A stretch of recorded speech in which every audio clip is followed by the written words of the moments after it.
Esse trailer de As Marvels esconde coisas muito mais importantes do que parece. Junta isso com várias informações que nós temos de bastidores, e aí vem braceletes, mutantes, Brasil, Victor Timely, incursão nesse filme, e a verdadeira Capitã Marvel aparecendo.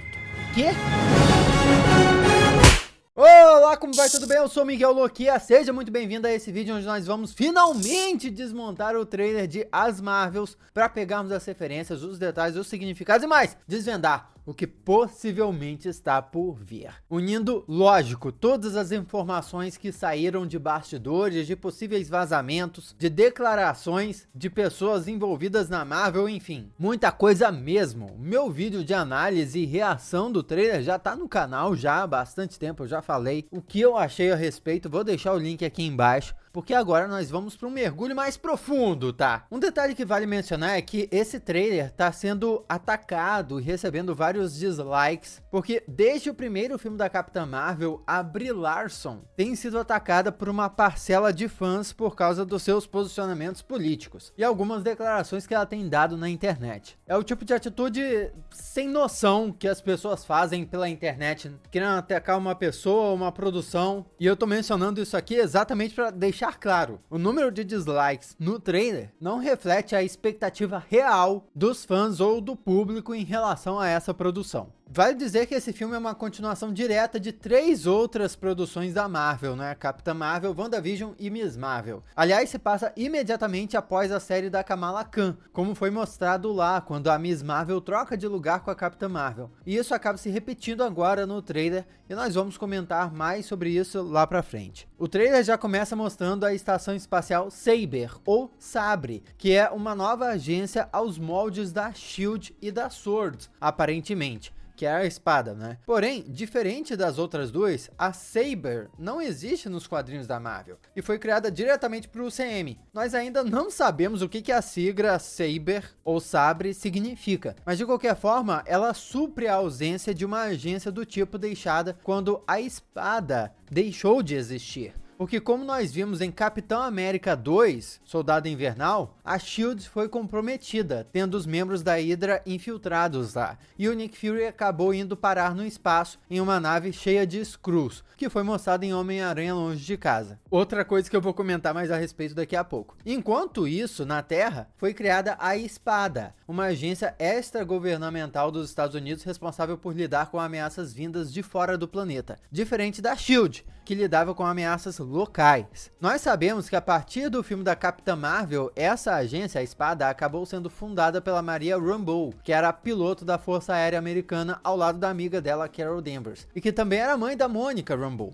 Mas depois da morte da Maria, quem assumiu o controle da Espada foi o Tyler Hayward, voltando a empresa para pesquisa em robótica, nanotecnologia e inteligência artificial. Depois dos eventos de Guerra Infinita, a Espada recuperou o corpo do Visão e investigou os eventos de Westview em WandaVision. Hayward acabou dando vida ao Visão branco e ordenando um ataque à cidade. Porém, os agentes da Espada acabaram sendo detidos e isso fez com que o Hayward acabasse preso pelo FBI. Nós não sabemos o porquê da Espada ter acabado, mas aparentemente acabou, porque nós vimos que quem assumiu a função que antes era da Espada, aparentemente foi a controle de danos. Aliás, uma coisa interessante é que essa estação espacial nova, a Sabre, é muito parecida com o Pico, que nos quadrinhos é a base da Espada no espaço, e tem uma série de recursos para atacar diretamente os inimigos da Terra. E vamos lembrar, né? Sabre é muito similar a uma espada. Será que Sabre é tipo uma nova versão da espada? É uma possibilidade também. Na cena do trailer dá pra ver uma nave se aproximando dessa base, que é muito parecida com uma nave Imperial Kree, que nós vimos no filme da Capitã Marvel. Isso inclusive poderia indicar que a Sabre tomou conta dessa tecnologia Kree e tá usando navezinhas Kree, ou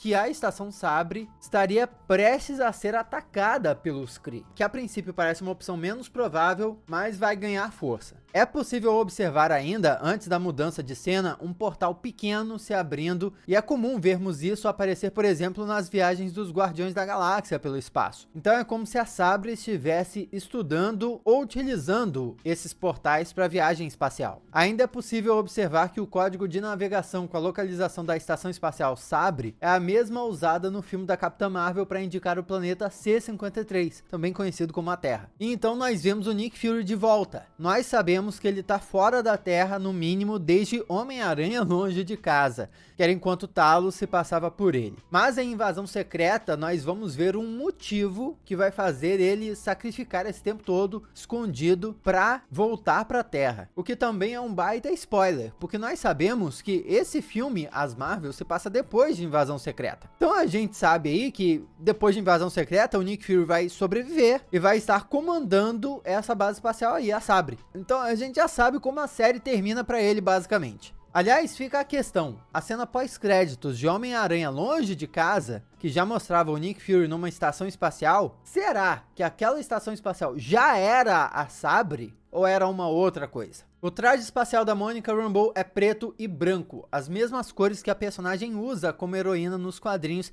e que também nós vamos ver mais pra frente nesse trailer. Mas essas também são as cores dos uniformes dos funcionários dessa estação espacial. Então, será que o uniforme dela vai ser feito a partir desse uniforme padrão da Sabre? Vale uma explicação sobre quem é Monica Rambeau também, que nos quadrinhos também já foi chamada de Capitã Marvel. Inclusive, foi a primeira Capitã Marvel, antes da Carol Danvers. Por isso que o nome As Marvels do filme faz ainda mais sentido. A Mônica era uma militar e foi mandada numa missão em um país da América do Sul vivendo uma ditadura na época.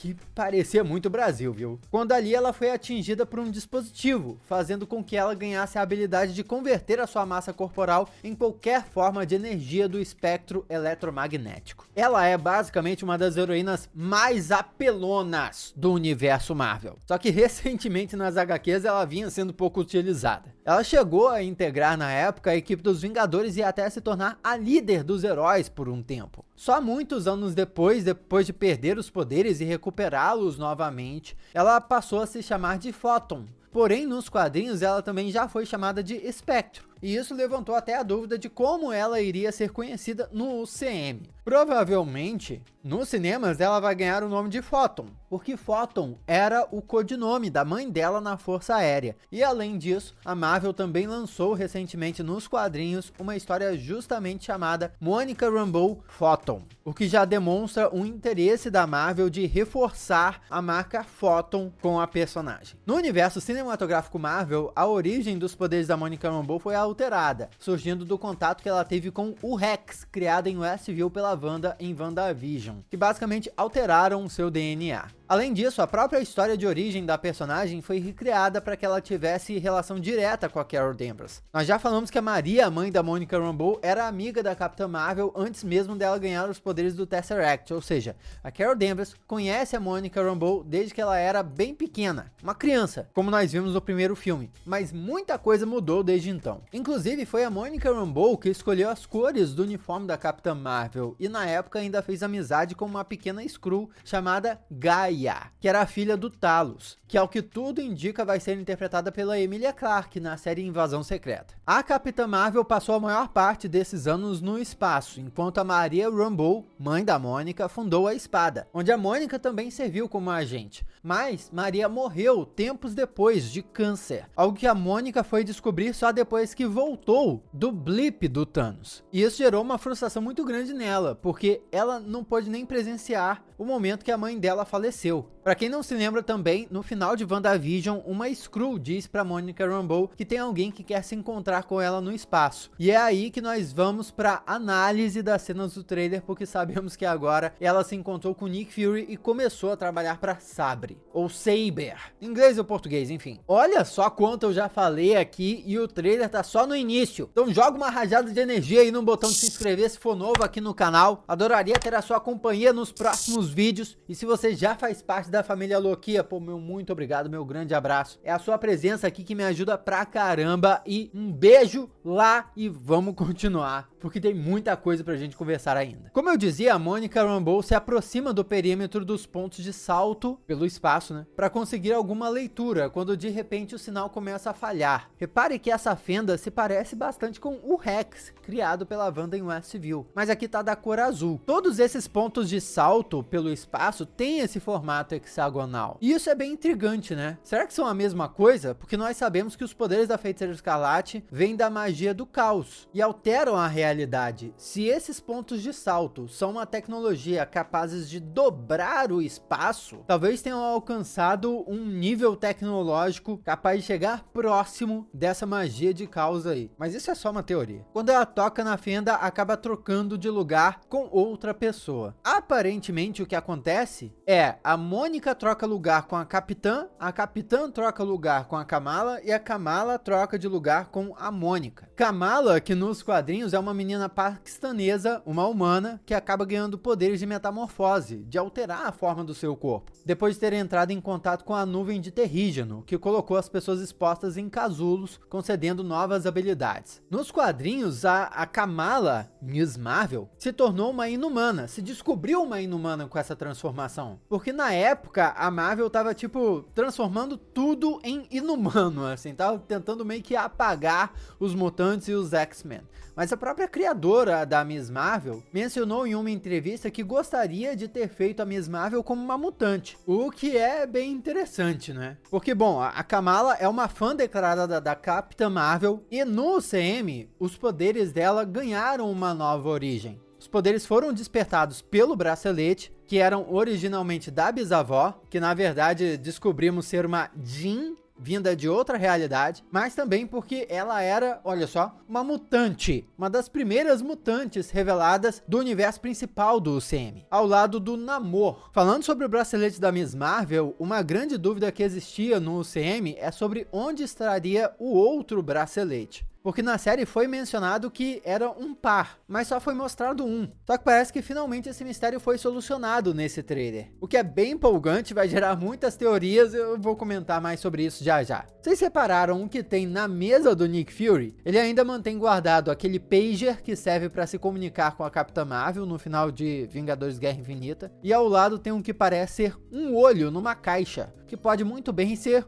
o olho do próprio Fury. E Kamala tá muito empolgada em encontrar Nick Fury, mesmo que nessa situação aí ela esteja perdida no espaço. O engraçado é que o traje espacial que ela tá vestindo era pra Monica Rambeau, e por isso que ficou grande nela. Então a gente vê como os poderes da Carol, da Monica e da Kamala estão de alguma forma interligados, porque elas trocam sem querer de lugar sempre que eles são acionados. A Monica Rambeau foi parar em um planeta enfrentando soldados Kree, enquanto a Carol Danvers foi parar no lugar da Kamala, no quarto dela na Terra, repetindo o que nós vimos na série da Miss Marvel. O lugar tá cheio de pôsteres e imagens dela mesma, o que deixa a Capitã Marvel se perguntando o que tá acontecendo. Em seguida nós vemos o logo da Marvel Studios e as palavras estão trocadas para Studios Marvel, uma brincadeira com o fato das protagonistas estarem trocando de lugar também. Isso vai ser muito interessante de ver no filme, porque vai limitar os poderes da Carol Danvers, que é extremamente poderosa, e ainda vai equilibrar ela com a Kamala Khan, talvez a mais fraca dali. A música que tá tocando se chama Intergaláctica, da banda Beastie Boys, que pode ser muito apropriada para um filme que se passa no espaço. Beastie Boys era uma banda americana dos anos 80, é a primeira de rap formada por brancos a ser bem sucedida, misturando também rock e hip hop, porém a letra da música fala logo no início, não me diga pra sorrir. E isso é interessante porque muita gente apareceu na internet na época do primeiro filme da Capitã Marvel, pedindo para que a Brie Larson sorrisse mais. A atriz na época chegou a rebater as críticas, uma vez que frases como as mulheres deviam sorrir mais ou quero que ela sorria não seriam só frases muito sexistas, mas também associadas à discriminação de gênero, mas também usadas como a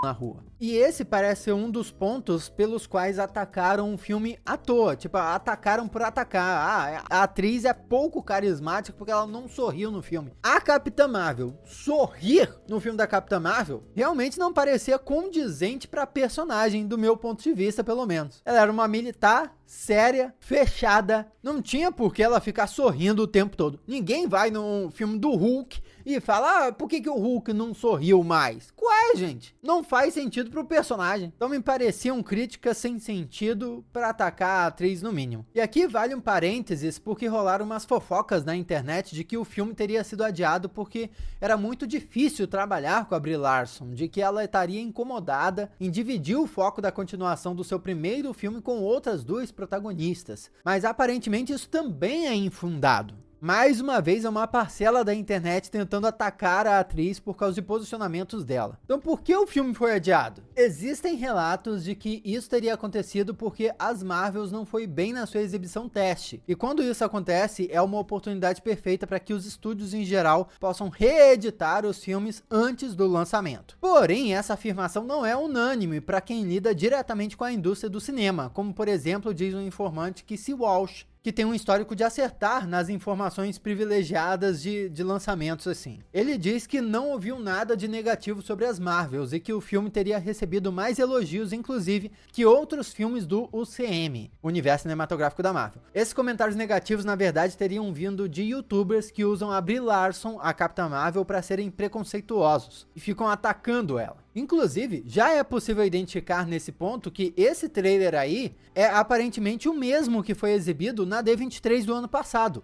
Só para quem estava presente lá no evento. O mesmo trailer que, inclusive, nós já descrevemos aqui no canal. O link vai estar aqui na descrição para você clicar, assistir e comparar só. Então, assim, se o trailer que saiu agora é o mesmo que saiu um ano atrás lá no evento, significa que não mudaram nada no filme, né? Ou mudaram mínimo. Já o site The Wrap revelou que o grande motivo para o adiamento do filme seria para ganhar mais tempo para pós-produção e melhorar o trabalho feito em cima dos efeitos especiais. E nós sabemos como a Marvel tem sido muito criticada pelo CGI ruim em algumas produções e como isso levou à mobilização dos profissionais do ramo a reclamar das péssimas condições de trabalho. Bob Iger, o novo CEO da Disney, disse que as produções da casa no geral vão focar mais na qualidade e não na quantidade daqui para frente, o que também é um sinal de melhora na qualidade do trabalho desses profissionais de efeitos especiais. Então, esse atraso seria positivo. É um atraso para melhorar a qualidade da produção. Eu ainda teorizaria que o atraso teria sido porque o filme tem spoilers da segunda temporada de Loki, talvez, ou, lógico, spoilers de Invasão Secreta, pô. Óbvio, todas as produções da Marvel são conectadas.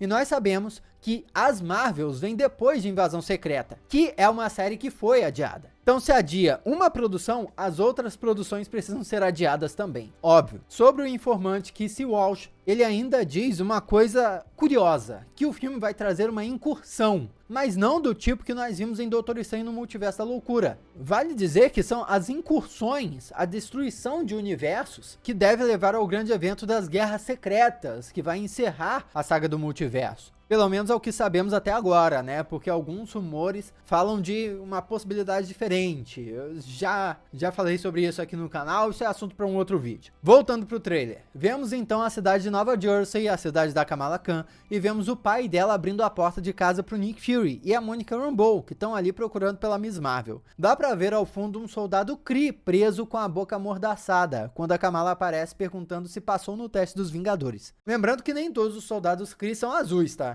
Não existe uma explicação para isso no CM, mas nos quadrinhos, os Kree que não possuem a pele azul são chamados de Kree rosa. Há centenas de anos atrás, os Kree se aventuraram em outros mundos e se misturaram com outras espécies, principalmente raças que pareciam com humanos. Ao procriar com essas pessoas, os Kree acabaram criando um segundo grupo racial de sua espécie, e nesse ponto, há mais Kree rosa do que Kree pele azul, apesar de que os Kree azuis são quem detém a maior parte do poder no governo. Em seguida, é possível ver no colo da Kamala uma espécie de tablet avançado com informações sobre ela, muito provavelmente para ajudar na explicação da Mônica de como os poderes dela estão entrelaçados. Não tem como não reparar na sala da casa toda destruída por causa de uma luta que aconteceu ali. Isso também é muito simbólico, porque os pais da Kamala sempre foram super protetores, e por mais que a aceitação deles sobre a filha tenha mudado no final de Miss Marvel, essa bagunça junto da chegada da Mônica e do Nick Fury são provas de que, definitivamente, não tem como mais a filha deles viver uma vida normal ou fora de perigo. Por isso que ela precisa resolver essa situação no espaço. O engraçado é a escolha para a foto da Kamala no tablet, né? Isso porque quando a Iman Vellani foi escalada para interpretar a Miss Marvel, ela era uma atriz praticamente desconhecida do público e existiam poucas imagens profissionais dela disponíveis na internet. Essa do tablet era uma delas, e a que a maioria dos sites usou para divulgar a notícia. Então não é uma foto original do filme, é uma foto da atriz que jogaram ali, e provavelmente vai ser substituída na versão final do filme. Repare que a Kamala veste uma camiseta com capas de quadrinhos da Capitã Marvel, mostrando mais uma vez como ela é fã da heroína, e que também existem histórias em quadrinhos dos Vingadores no CM. A hora que ela encontrar a Carol Danvers pessoalmente no filme, a menina vai Monica Rambeau explica como seus poderes funcionam e vemos imagens dela em outro planeta sendo capturada por soldados Kree, mas está prestes a usar os seus poderes por causa dos olhos brilhando. Em seguida, vemos ela na sala da casa dos Khan, enfrentando mais uma vez esses soldados e vestindo uma jaqueta muito próxima do seu uniforme final. Nessa cena, ela fica intangível para a arma do inimigo atravessar, um poder que ela usou no final de WandaVision também. Kamala então decide mostrar para os convidados como os poderes dela funcionam e acaba trocando de lugar mais uma vez com a Capitã Marvel. Reparem que o gatinho Goose também tá ali na cena acompanhando o Nick Fury, o que é curioso, porque para quem não sabe, esse é o mesmo gato que arranha o olho do Nick Fury no filme da Capitã Marvel,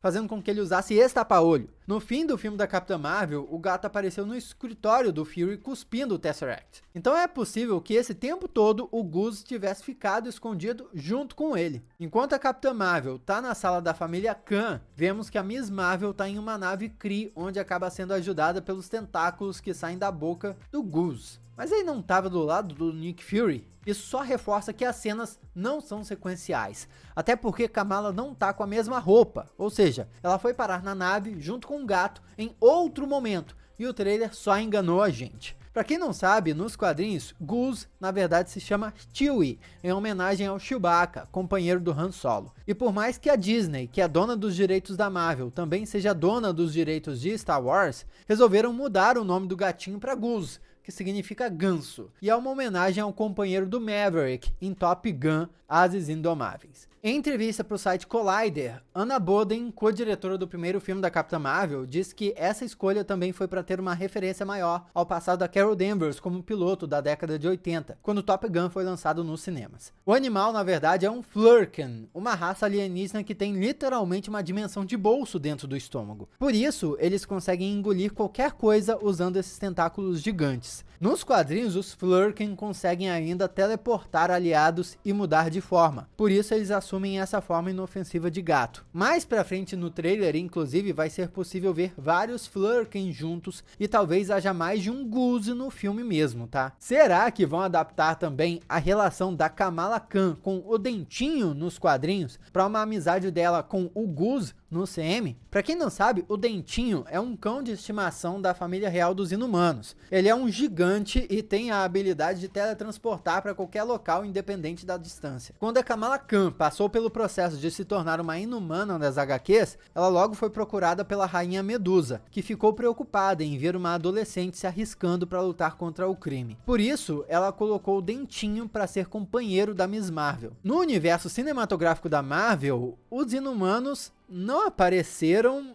quer dizer, apareceram, mas meio que foram apagados, né? E o Dentinho não tá em nenhum lugar para ser usado. E como eu já disse, a Miss Marvel não é uma Inumana, é uma mutante aqui. Portanto, adaptarem a relação dela com o Dentinho para uma relação dela com o Goose seria ótimo, já que o gato também tá abandonado no UCM. Em seguida, nós vemos as três protagonistas voando juntas em uma nave, vestindo roupas comuns e todas parecendo bem felizes. Na verdade, a Kamala tá bastante empolgada e a Mônica parece vestir um casaco de aviador. Elas chegam num planeta que, se não fosse por uma arquitetura diferente aqui e ali, seria muito parecido com a Terra. Vemos finalmente a Monica Rambeau vestindo seu uniforme de super-heroína e Kamala enfrenta aparentemente um soldado Kree, no que parece ser dentro de uma estação espacial da Saber, ou Sabre, enquanto o Nick Fury tenta se proteger. Detalhe, a Miss Marvel tá usando seus poderes, então talvez aquela cena lá no início do trailer possa mesmo ser uma nave Kree chegando para atacar a estação. E assim que a Kamala foi trazida para Sabre da primeira vez, ela precisou ajudar a proteger eles. Mas por usar os poderes, ela deve ter logo sido substituída pela Monica Rambeau de novo. Vemos então uma cena de dança e não tem como não fazer uma comparação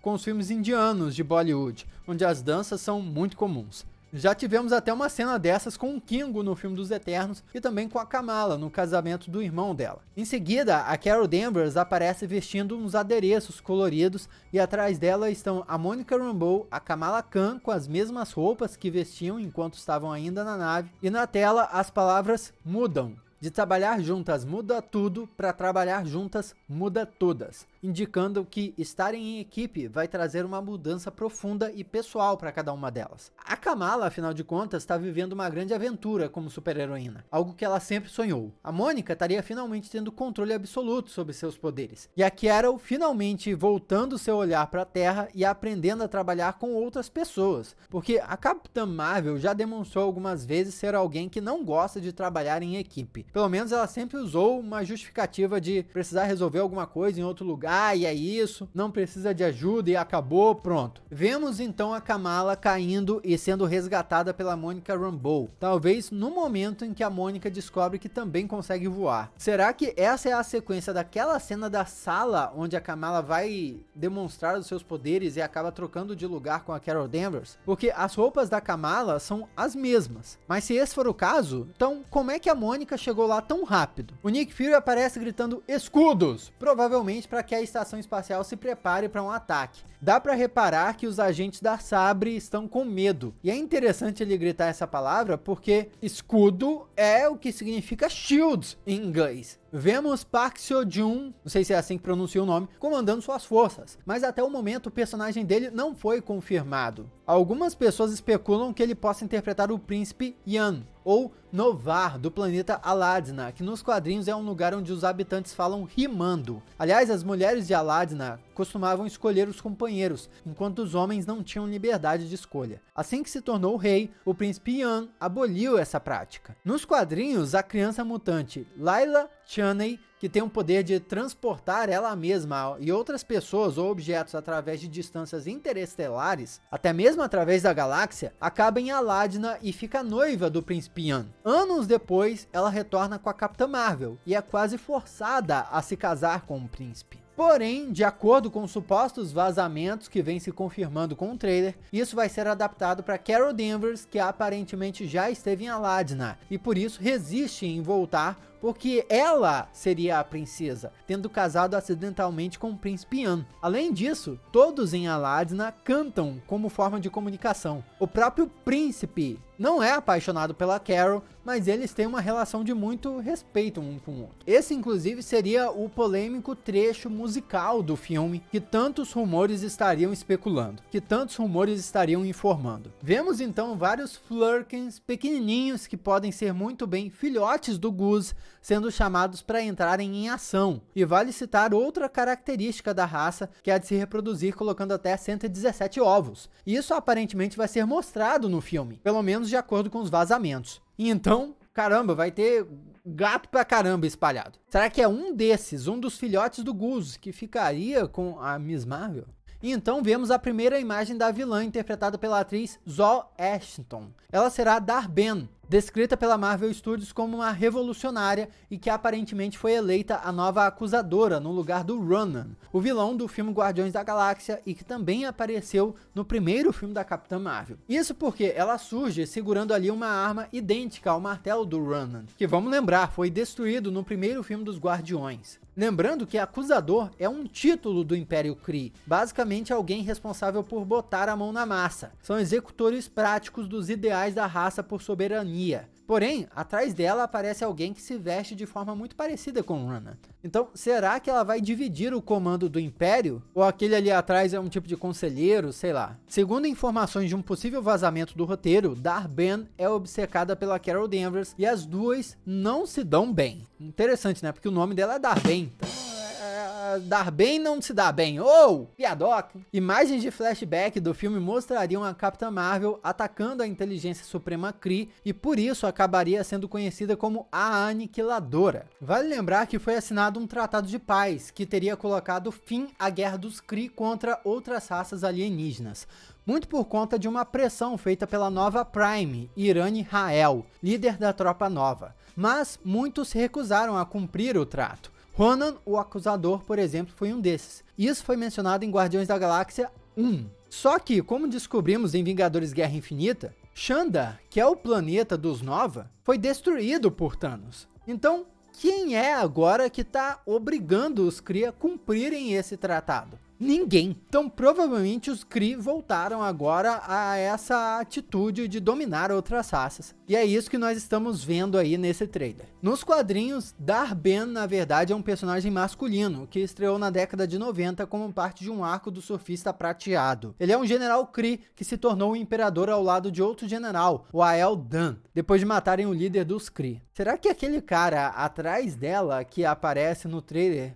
parecido com Ronan, é o Ael-Dan? Mas o detalhe que mais chama a atenção na Dar-Benn é o bracelete que ela usa, que é idêntico ao da Kamala. É o bracelete que faz par com o bracelete da Kamala, que os Jin estavam procurando aquele tempo todo na série da Miss Marvel. Os verdadeiros poderes desses braceletes ainda não foram totalmente revelados, mas até agora, pelo menos o bracelete da Kamala conecta com a dimensão Nor, que é a dimensão da luz dos Jin, ativa poderes sobre-humanos que estavam adormecidos de quem estiver usando, e ainda viaja no tempo de uma forma muito paradoxal. Quem viu a série da Miss Marvel sabe. Então imagina o que esse outro bracelete pode fazer e o que os dois podem fazer juntos. Não se sabe exatamente qual seria a versão correspondente desses braceletes nos quadrinhos, mas uma das teorias mais legais é que eles seriam os Negabands, os braceletes negativos, poderosas relíquias do Império Kree que conseguem transformar energia mental em energia física, concedendo poderes incríveis para quem estiver usando. Elas foram dadas ao Capitão Marvel pelos Kree, mas ele acabou ficando preso na zona negativa, o que gerou uma situação bem curiosa. Lembrando que o Marvel já apareceu no CM, no primeiro filme da Capitã Marvel, só que como uma mulher. Ela era uma cientista Kree que trabalhava disfarçada na Terra na tentativa de acabar com a guerra Kree-Skrull. No entanto, os Kree descobriram a traição e Marvel acabou sendo morta. Mas o interessante é que nos quadrinhos, o Capitão Marvel original costumava trocar de lugar com outra pessoa, o Rick Flag. Como eu disse, Marvel estava preso na zona negativa, e quando o Rick Flag acionava os braceletes, eles trocavam de lugar de forma muito parecida com o que nós estamos vendo agora no trailer de As Marvels, especialmente nessa cena de luta, onde elas mudam de lugar à medida que vão usando seus poderes contra a vilã. Se você tá achando esses conceitos complexos, se segura, porque dá para conectar isso muito mais. Olha só, o bracelete da Kamala foi encontrado pelos clandestinos em um templo dos 10 Anéis, e estava preso em um braço azul, que possivelmente pertencia a um Kree. Dessa forma, além da semelhança, os artefatos do bracelete da Kamala e os 10 Anéis já têm uma ligação natural, e também são muito parecidos com os arcos e toda a tecnologia usada pelo Kang, que nós vimos em Quantumania. Bom, aí a gente começa a comparar. Os 10 Anéis estão mandando um sinal para algum lugar, como mostrado nas cenas pós-créditos de Shang-Chi. E esse efeito nos poderes das Marvels, além da possível união do par de braceletes que vai acontecer nesse filme, pode gerar algum resultado também. Enquanto isso, no início do século XX, outra variante do Kang, o Victor Timely, apareceu na cena pós-créditos de Quantumania. Nos quadrinhos, o Victor é um viajante no tempo, alguém dedicado ao conhecimento e avanço tecnológico, e usa isso para conquistar o século XX. Como sabemos, Kang é um viajante no tempo. Para ele, tempo é relativo. Se esses artefatos tiverem alguma conexão com o Kang, ou mais, forem uma criação tecnológica dele para controlar o futuro, os nossos heróis serão só peças em um tabuleiro para ele mover. E tudo pode já estar de acordo com os planos dele. Voltando ao trailer, uma coisa que não podemos deixar de reparar é nos novos uniformes das heroínas, e como é a Mônica que tá na frente. Uma baita homenagem a ela, que é a Capitã Marvel original das HQs, voltando para sua posição de destaque, pô. E também olha quanto Dar-Benn consegue usar o bracelete contra as protagonistas. Será que esse caos todo nos poderes tem a ver com os braceletes de uma forma geral? geral, mas aqui vale uma explicação, porque, segundo os vazamentos, Dar-Benn estaria usando uma arma para criar portais que roubam recursos naturais, água, ar, esse tipo de coisa, de outros planetas para poder reconstruir Hala, o planeta natal dos Kree, que foi um dos locais assimilados pelo Ego, o planeta vivo, pai do Peter Quill em Guardiões da Galáxia 2. E aqui a gente pode especular, bom, será que essa arma que ela tá usando é o próprio bracelete dela? Se for, bom, primeira coisa, quem possuir os dois braceletes será poderosíssimo. Mas segundo também os vazamentos, essa ação da Dar-Benn destrói os planetas e as suas atmosferas, e isso torna o universo instável, aumentando a probabilidade de incursões. O final do filme, inclusive, traria uma luta da Capitã Marvel contra a vilã, ao mesmo tempo em que uma incursão estaria acontecendo, com a Monica Rambeau e a Kamala Khan tentando consertar isso. O interessante é que o bracelete da Kamala tem poderes interdimensionais, o que já dá uma pista de que esses poderes de criar portais para roubar recursos que a Dar-Benn estaria usando podem ter a ver com os poderes do bracelete dela também. E mexer com dimensões, mexer com universos, pô, tem tudo a ver com isso, né? Causar instabilidade no multiverso e desencadear esse caos da saga do multiverso. Curioso que esse filme parecia todo desconectado, né, do resto da saga, mas talvez não esteja. Então, no fim do trailer, Kamala tá bastante animada, perguntando se elas são uma equipe. A Monica Rambeau parece irritada com isso. Existe uma tensão entre ela e a Carol Danvers, justamente pelo fato da Carol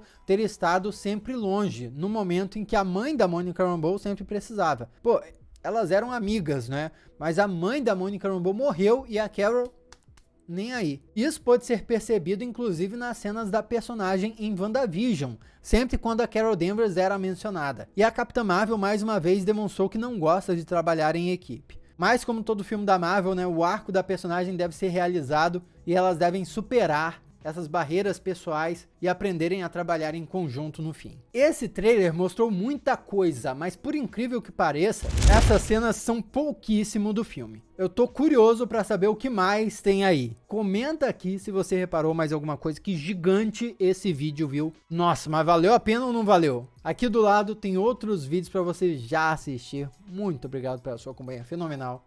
Eu sou Miguel Loquia e a gente se vê na próxima.